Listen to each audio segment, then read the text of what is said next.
अंदर जो खट्टर सरकार है, इस सरकार ने शहीद भगत सिंह के नाम पर जो एक एयरपोर्ट रखा गया था, एयरपोर्ट का नाम रखा गया था, उसको एक संघी के नाम पे रख दिया।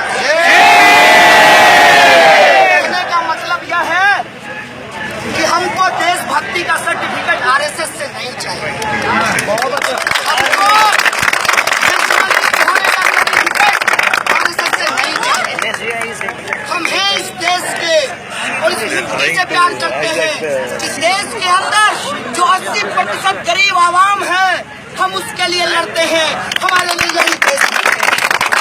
हमें पूरा भरोसा है बाबा साहेब के ऊपर, हमें पूरा भरोसा है अपने देश के संविधान के ऊपर, और हम इस बात को पूरे मजबूती से कहना चाहते हैं कि इस देश के संविधान पे अगर कोई उंगली उठाएगा, चाहे वो उंगली संघियों का हो, चाहे वो उंगली किसी का भी हो, उस उंगली को हम बर्दाश्त नहीं करेंगे। हम संविधान में भरोसा करते हैं, लेकिन जो संविधान झंडेवालान और नागपुर में पढ़ाया जाता है, उस संविधान पे हमको कोई भरोसा नहीं है। हमको मनुस्मृति पे कोई भरोसा नहीं है। हमको इस देश के अंदर जो जातिवाद है उसके ऊपर कोई भरोसा नहीं है। और वही संविधान, वही बाबा साहब डॉक्टर भीमराव अंबेडकर संविधान में संवैधानिक उपचार की बात करते, वही Baba Saheb doctor Bhimrao Ambedkar capital punishment को एबॉलिश करने की बात करते हैं, वही Baba Saheb doctor Bhimrao Ambedkar freedom of expression की बात करते हैं। और हम कॉन्स्टिट्यूशन को अपहोल्ड करते हुए जो हमारा बुनियादी अधिकार है, जो हमारा कॉन्स्टिट्यूशनल राइट है, हम उसको अपहोल्ड करना चाहते हैं। लेकिन ये बड़े शर्म की बात है, ये बड़े दुख की बात है कि आज एबीवीपी अपने मीडिया सहयोगियों से पूरे मामले को ऑर्केस्ट्रेटेड कर रहा है, पूरे मामले को डाइल्यूट। कल एबीवीपी के ज्वाइंट सेक्रेटरी ने कहा कि हम फेलोशिप के लिए लड़ते हैं। कितना रेडिकुलस लगता है सुन करके। इनकी सरकार मैडम मनुस्मृति ईरानी फेलोशिप को खत्म करती है, हम फेलोशिप के लिए लड़ते हैं। इनकी सरकार हायर एजुकेशन के अंदर 17% बजट को कट किया है। उससे हमारा हॉस्टल पिछले 4 सालों में नहीं मिला, उससे हमको वाईफाई आज तक नहीं मिला, और एक बस दिया भेल ने तो उसमें तेल डालने के लिए प्रशासन के पास के लोग रोलर के सामने जाकर देवानंद की तरह तस्वीर खिंचाकर कहते हैं कि हम हॉस्टल बनवा रहे हैं, हम वाईफाई करवा रहे हैं, हम फेलोशिप बढ़वा रहे हैं। इनकी पोल पट्टी खुल जाएगी साथियों अगर इस देश में बुनियादी सवाल पे चर्चा होगा। और मुझे गर्व है होने पे हम बुनियादी सवाल पे चर्चा करते हैं, हम बुनियादी सवाल उठाते हैं।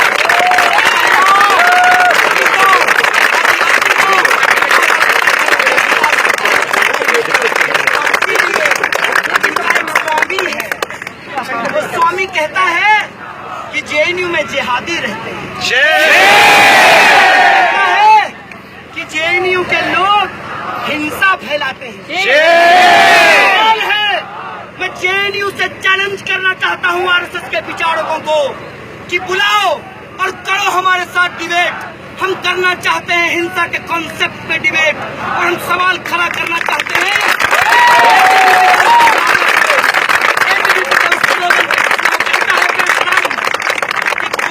तिलक करेंगे, गोलियों से आरती।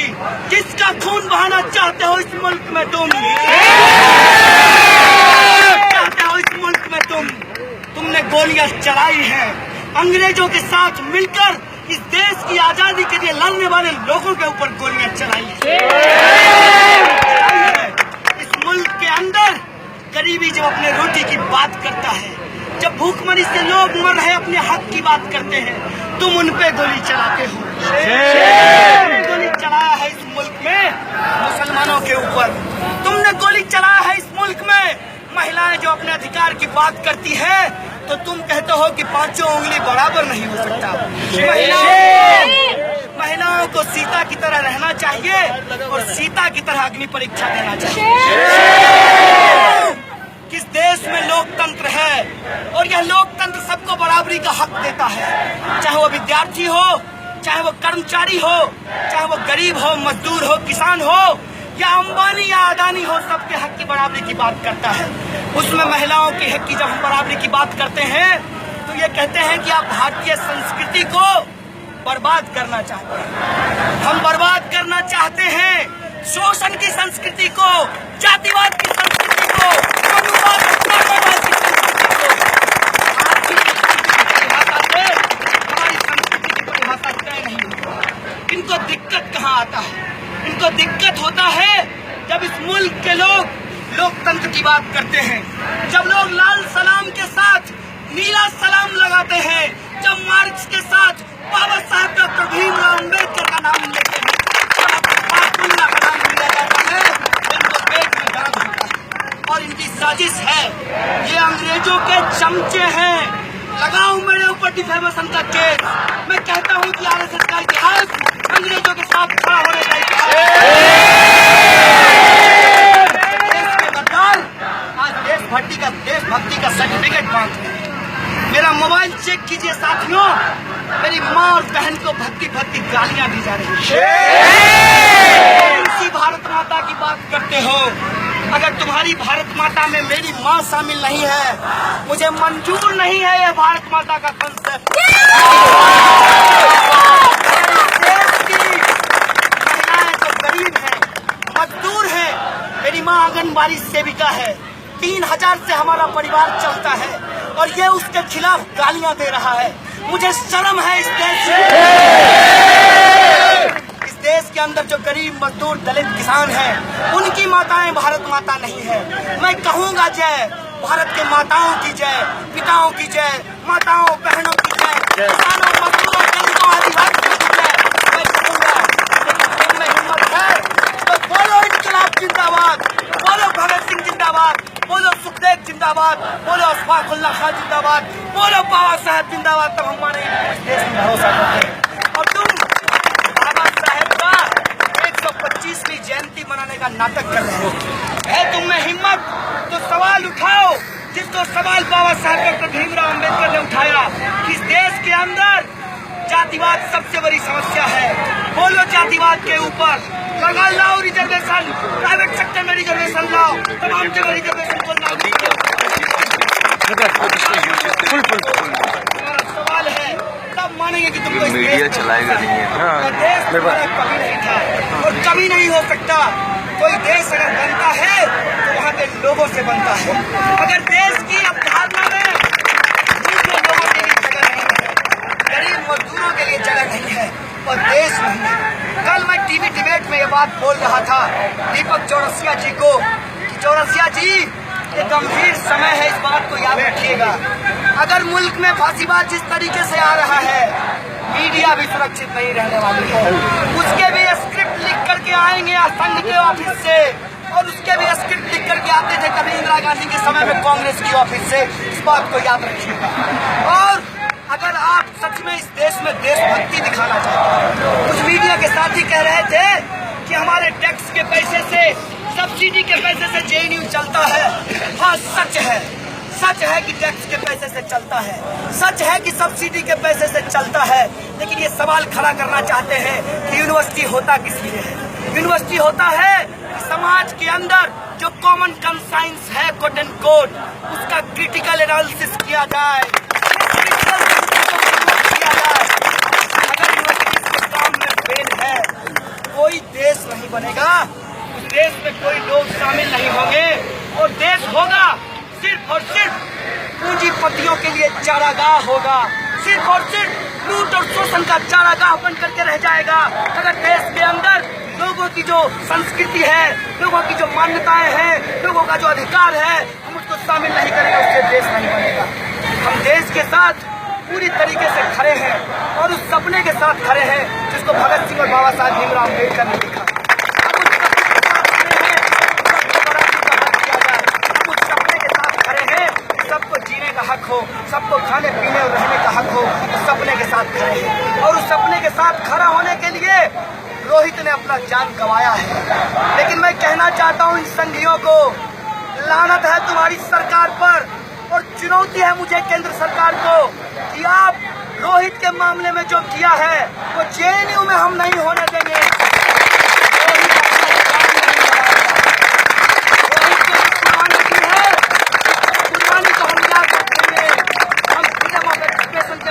खड़े होंगे और छोड़ दो पाकिस्तान की बात और बांग्लादेश की बात। हम कहते हैं कि दुनिया के गरीबों एक हो, दुनिया के मजदूरों एक हो, दुनिया की मानवता जिंदाबाद, भारत का जिंदाबाद। जो इस मानवता के खिलाफ खड़ा है हम उसको आज आइडेंटिफाई कर चुके हैं। आज यही हमसे हमारे सामने सबसे गंभीर सवाल है कि उस आइडेंटिफिकेशन को हमको बना के रखना है। वो जो चेहरा है जातिवाद का, वो जो चेहरा है मनुवाद का, वो जो चेहरा है ब्राह्मणवाद और पूंजीवाद के गठजोड़ का, उस चेहरे को हमको एक्सपोज करना है और सचमुच का लोकतंत्र, सचमुच की आजादी, सबकी आजादी देश में हमको स्थापित करनी है। और वो आजादी आएगी संविधान से आएगी, पार्लियामेंट से आएगी, लोकतंत्र से आएगी और संसद से आएगी, ये हम कहना चाहते हैं। और इसीलिए आप तमाम साथियों से अपील है कि तमाम तरीके का डिफरेंसेस रखते हुए जो हमारा फ्रीडम ऑफ एक्सप्रेशन है, जो हमारा कॉन्स्टिट्यूशन है, जो हमारा मुल्क है, उसकी एकता के लिए हम लोग एकजुट रहेंगे, एकमुश्त रहेंगे। और ये जो देश तोड़ने वाली ताकतें हैं, आतंकियों को पनाह देने वाले जो लोग हैं, एक सवाल, अंतिम सवाल पूछते हुए मैं अपनी बात को खत्म करूंगा कि कौन है कसाब, कौन है अफजल गुरु, कौन है ये लोग जो आज इस स्थिति में हैं कि अपने शरीर में बम बांधकर हत्या करने को तैयार है। अगर यह सवाल यूनिवर्सिटी में नहीं उठेगा, मुझे नहीं लगता कि यूनिवर्सिटी होने का कोई मतलब है।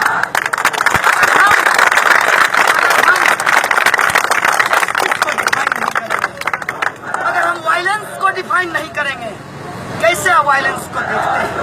वायलेंस सिर्फ यही नहीं होता है कि हम बंदूक लेकर किसी को मार दें। वायलेंस यह भी होता है कि संविधान में जो दलितों को अधिकार दिया गया है, वो अधिकार जेएनयू प्रशासन देने से मना करता है। यह इंस्टीट्यूशनल वायलेंस है। जस्टिस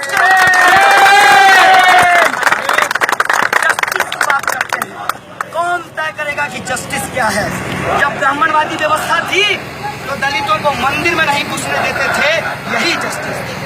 जब अंग्रेज थे तो कुत्तों को और भारतीयों को रेस्टोरेंट में नहीं जाने दिया जाता था, यही जस्टिस है। इस जस्टिस को हमने चैलेंज किया और हम आज भी एबीवीपी और आरएसएस के जस्टिस को चैलेंज करते हैं।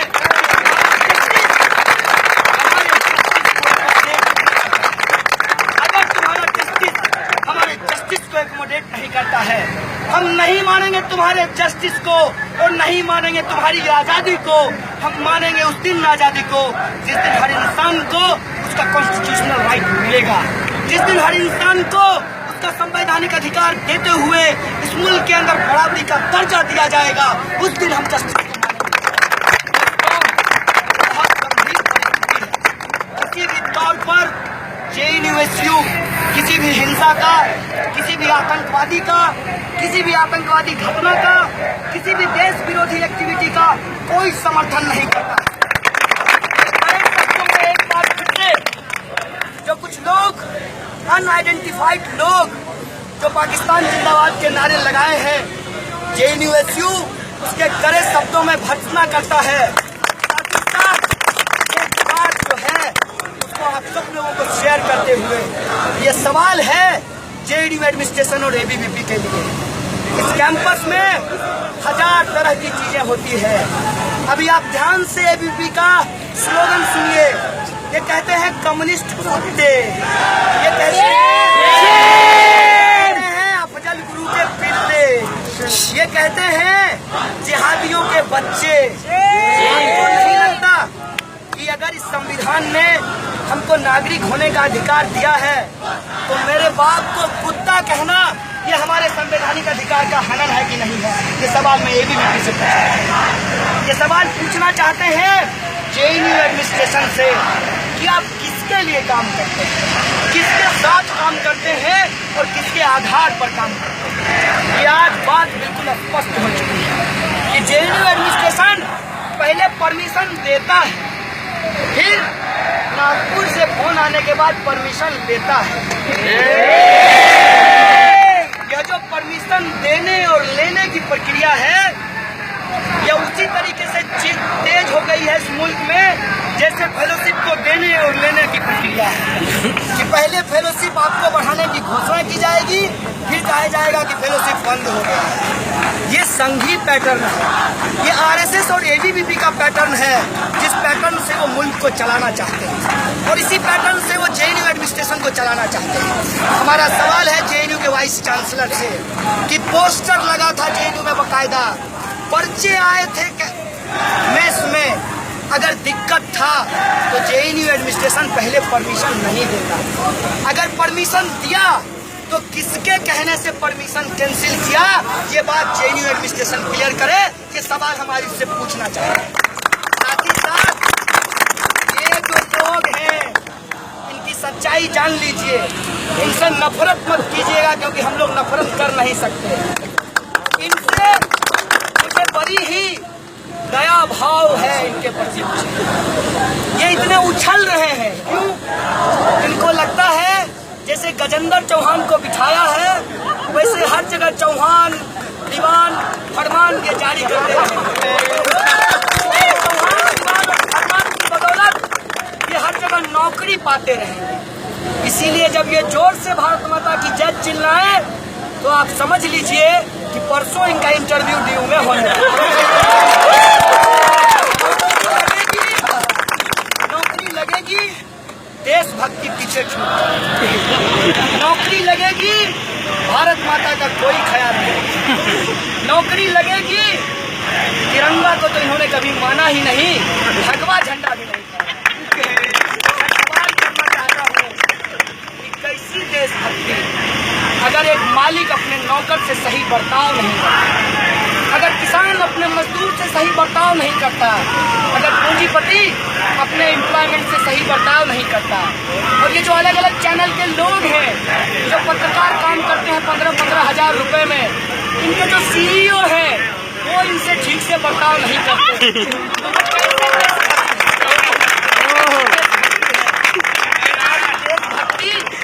भारत पाकिस्तान के मैच पे खत्म कर, इसीलिए जब रोड पे निकलते हैं तो केले वाले के साथ बदतमीजी से बात करते हैं। केला वाला कहता है साहब 40 रुपए दर्जन, कहते हैं भक्त तुम लोग लूट रहे हैं 30 का दे दो। तो केला वाला अगर जिस दिन पलट करके बोल देगा तुम सबसे बड़े लुटेरे हो, करोड़ों लूट रहे हो, तो कह देंगे कि ये देशद्रोही है।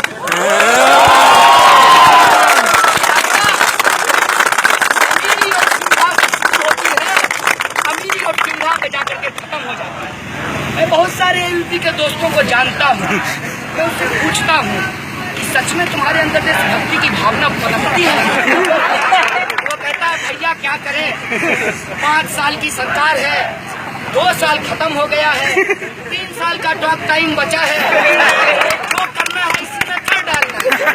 तो हम बोले ठीक है कर लो, लेकिन ये बताओ कि जेएनयू के बारे में झूठ बोलोगे तो कल को तुम्हारा कॉलर भी कोई पकड़ लेगा और तुम्हारा ही साथी पकड़ लेगा जो आजकल ट्रेन में बीफ चेक करता है, पकड़ करके तुमको लिंचिंग करेगा और कहेगा कि तुम जो हो देशभक्त नहीं हो क्योंकि तुम जेनुआइट हो। इसका खतरा समझते हो? बोला इसका तो समझते हैं भैया, इसीलिए हम लोग जेएनयू शटडाउन का जो हैशटैग है उसका विरोध कर रहे हैं। हमने कहा बहुत बढ़िया है भाई साहब, पहले जेएनयू हैशटैग के लिए माहौल बनाओ, फिर उसका विरोध करो, क्योंकि रहना तो जेएनयू में ही है ना। इसीलिए मैं आप तमाम जेएनयू के लोगों से कहना चाहता हूँ कि अभी चुनाव होगा मार्च में और एबीवीपी के लोग ओम का झंडा लगाकर आपके पास आएंगे तो उनसे पूछिएगा कि हम देशद्रोही हैं, हम जिहादी आतंकवादी हैं, हमारा वोट लेकर के तुम भी देशद्रोही हो जाओ।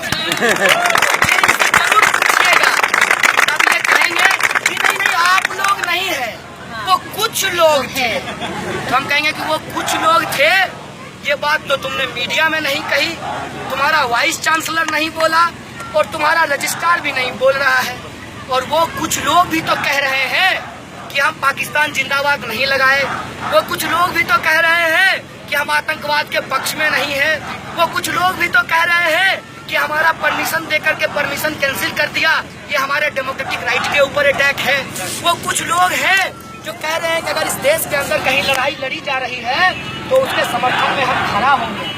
इतनी बात इनके पाले पड़ने वाली नहीं है, लेकिन मुझे पूरा भरोसा है कि यहाँ ये जो लोग इतने शॉर्ट नोटिस पे आए हैं उनके पाले पड़ रहा है और वो लोग इस दम पर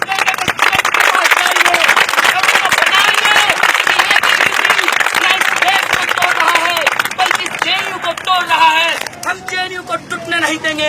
जेएनयू जिंदाबाद था, जेएनयू जिंदाबाद रहेगा। इस देश के अंदर जितने भी संघर्ष हो रहे हैं उस संघर्षों में बढ़ चढ़कर पार्टिसिपेट करेगा और इस देश के अंदर लोकतंत्र की आवाज को मजबूत करते हुए, आजादी की आवाज को मजबूत करते हुए, फ्रीडम ऑफ एक्सप्रेशन की आवाज को मजबूत करते हुए इस संघर्ष को आगे बढ़ाएगा। संघर्ष करेंगे, जीतेंगे और देश के गद्दारों को परास्त करेंगे। इन्हीं शब्दों के साथ आप तमाम लोगों को यूनिटी का